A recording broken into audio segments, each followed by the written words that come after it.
teman-teman semua, perkenalkan nama aku Nisrina Nur Azizah. Aku dari kelas 1C Program Studi Kesehatan Masyarakat. Di sini aku akan menjelaskan tentang fonologi, morfologi, sintaksis, semantik, dan pragmatik. Nah, sebelumnya apa ada yang tahu apa itu fonologi? Fonologi menurut bahasa berasal dari kata fon, artinya bunyi. Dan yang kedua ada kata logos yang artinya ilmu. Nah, jadi fonologi ini adalah ilmu bahasa yang mempelajari bunyi bahasa secara umum.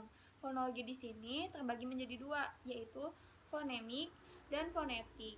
Nah, adapun contoh kata fonologi, misalnya kayak kata panci dan panti, itu kan dari antara C dan T itu beda, tetapi dalam kita berbicara tuh hampir sama sebutnya, tapi kan beda hurufnya.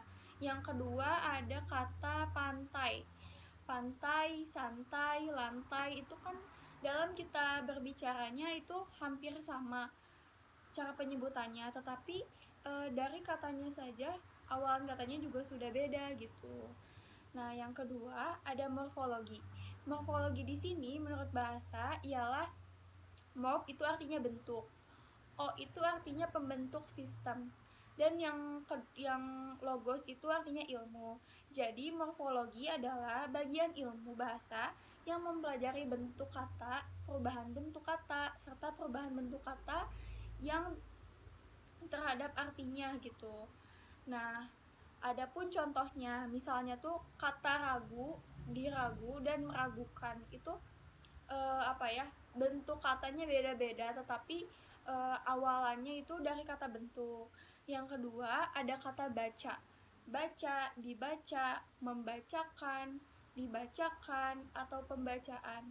Itu bentuk katanya tetap dari kata baca kan. Nah, tetapi beda-beda artinya gitu. Yang ketiga tuh ada kata makan. Makan, dimakan, dan memakan itu kan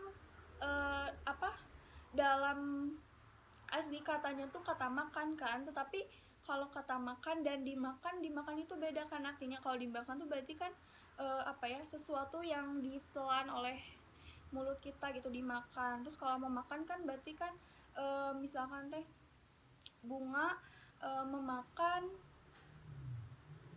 ayam itu beda. Nah, yang ketiga ada sintaksis.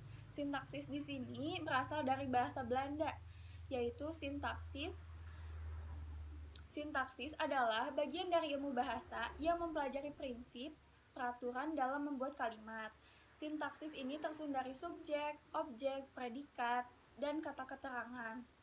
Misalnya kata ibu pergi ke pasar membeli baju. Nah, ibu di sini adalah sebagai subjek.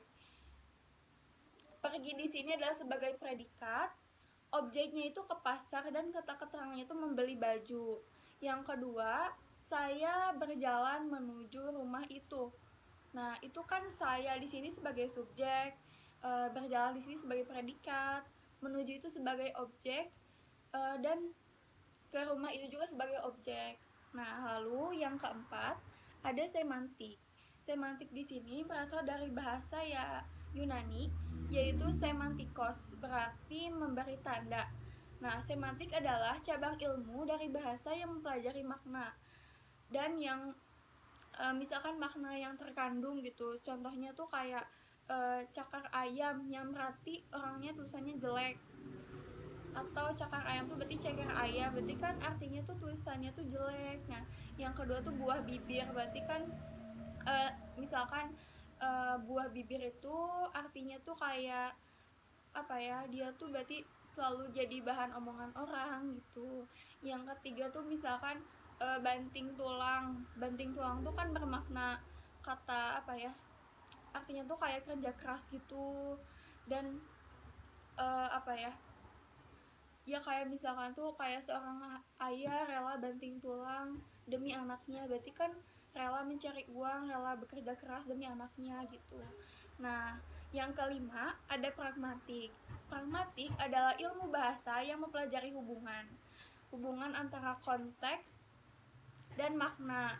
Pragmatik ini mengkaji kondisi-kondisi penggunaan bahasa manusia yang ditemukan